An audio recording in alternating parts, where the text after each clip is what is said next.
নমস্কাৰ সকলো অসমবাসী ৰাইজলৈ সকলোকে নমস্কাৰ জনাইছোঁ। একচুৱেলি মই ছ'চিয়েল মিডিয়াত আহিবলৈ মোৰ কোনো ইচ্ছা নাই, কিন্তু কিছুমান কথাৰ জহত মই আহিবলৈ বাধ্য হৈছোঁ। কিজানি সেইবিলাক কথাই 100জনক নহ'লেও 2জনক, 2জনক নহ'লেও 4জনক, 4জনক নহ'লেও 5জনক কিছু কথাই সহায় কৰিব বুলি মই আহিছোঁ। যেনেকৈ আমাৰ অসমৰ বিয়াবিলাক পাতে, ওপৰত টিং চিং নিদিয়ে, ৰভাখন ইমান ধুনীয়াকৈ পাতে, পেণ্ডেলটো ইমান টকা খৰচ কৰে, কিন্তু আজি মই এটা আপোনালোকক ভিডিঅ' পোষ্ট কৰিম। সেই ভিডিঅ'টো আপোনালোকে চাব। ইমান টকা পইচা খৰচ কৰি সেই পেণ্ডেলটো দিলে, যেতিয়া শিল বৰষুণ ধুমুহা আহিলে, ইমান ধুনীয়া মানুহ সাজি কাজি গৈছে বিয়াখনলৈ, চব মানে পলাই পাতং দিছে। শিল পৰিছে, বৰষুণ পৰিছে, ওপৰত একো নাই। আৰু সেই পেণ্ডেলটো ইমান ধুনীয়াকৈ বনাইছে, কিমান পইচা খৰচ কৰিছে। মই অসমবাসী ৰাইজলৈ এইটোহে জনাব বিচাৰিছোঁ, একচুৱেলি আমাৰো বয়স বেছি হোৱা নাই, কিন্তু আমাৰটো বয়সতে আমি পাইছিলোঁ, আনত কি হৈছে নাজানো, মই মোৰ অঞ্চলটোত পাইছিলোঁ কলপাত কাটি, কলপাতে ৰভা দি, কলগছৰ খুঁটা পুতি বিয়া পাতিছে। আমি তেনেকুৱা বিয়া মই খাইছিলোঁ দেই, মই খাইছিলোঁ। আৰু মোৰ বিয়াখনো ঠিক তেনেধৰণেই পাতিছিলোঁ। অকণমান পৰিৱৰ্তন কৰিছিলোঁ, আঁৰ কাপোৰখিনি অলপমান দিছিলোঁ, বাকী মই পইচা খৰচ কৰা নাছিলোঁ বাৰু।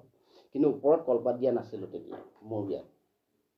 গতিকে মই এইটো ক'বলৈ যোৱা নাই আপোনালোকে কলপাত দি বিয়া পাতক, মানে কিছু টকা পইচা অভাৱত আমি খৰচ কৰিছোঁ, মানে কি নিজৰ ষ্টাইলৰ কাৰণে। সেইটো নিজৰ নিজৰ ব্যক্তিগত কথা, তাত মোক ক'বলগীয়া একো নাই। কিন্তু ওপৰত টিন নিদিয়াকৈ যিখন ৰভা দিছে, সেই পেণ্ডেলটো ইমান টকা পইচা খৰচ কৰিছে, ইমানেই খৰচ কৰিছে,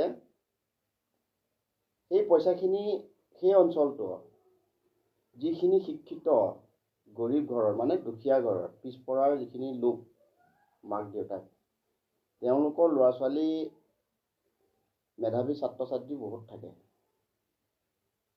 পঢ়া শুনাত ভাল, তেওঁলোকক কিছু সহায় কৰিলে, বা দৰিদ্ৰ সীমাৰেখাৰ তলত থকা মানুহক কিছু সেই পেণ্ডেলটোৰ টকাই অংশই সহায় কৰিলে উপকৃত হ'ব বুলি মই ভাবোঁ। আজি মই ছ'চিয়েল মিডিয়াত আহিবলৈ ইচ্ছা নাই, কিন্তু মই আহিছোঁ এইটো কাৰণে। এনেধৰণে আৰু মই দি থাকিম, পোষ্ট কৰি থাকিম। কিছুমান টকা পইচা আমি শ্ব' কাৰণে, চখ কাৰণে যিবোৰ খৰচ পাতি কৰোঁ, সেইখিনি যাতে নকৰিবৰ কাৰণে অনুৰোধ কৰিছোঁ সকলোকে। তাত ময়ো চামিল আছোঁ, ময়ো অন্তৰ্ভুক্ত। মইতো বাৰু তেনেকৈ নকৰোঁ দেই, মই তেনেকৈ নকৰোঁ। মই এতিয়ালৈকে প্ৰায় গৰীব দুখীয়া ঘৰৰ ল'ৰা ছোৱালীক সহায় কৰিব পৰা নাই, কিন্তু কিছু কিছু কৰিছোঁ। আৰু ভগৱানৰ নামত কিছু কিছু জেগাত মই অনুদান ভাল ধৰণে দিছোঁ। মোৰ ফালৰ পৰা মই ভাল ধৰণে দিছোঁ, মই যিমানটো ইনকাম কৰোঁ সেই হিচাপে মই ভাল ধৰণে দিছোঁ। মই এইটো ক'বলৈ যোৱা নাই, আপোনালোকেও দিয়ক। কিছুমান মানুহৰ হাতত ধন টকা পইচা মাটি বাৰী অজস্ৰ থাকে, কিন্তু এইডোখৰত দিলটো নাথাকে কাৰোবাক ইয়াৰ মন্দিৰৰ নামত 1 টকা এটা দিবলৈ। তেনেধৰণৰ মানুহ আজিৰ ডেটতো 100ৰ ভিতৰত মেক্সিমাম 65%, 85% মানুহ আছে।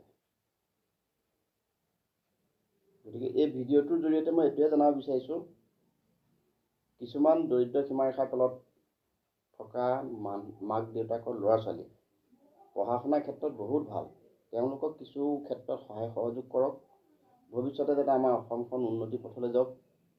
শিক্ষাৰ অবিহনে অসমখন কেতিয়াও উন্নতি হ'ব নোৱাৰে। নমস্কাৰ।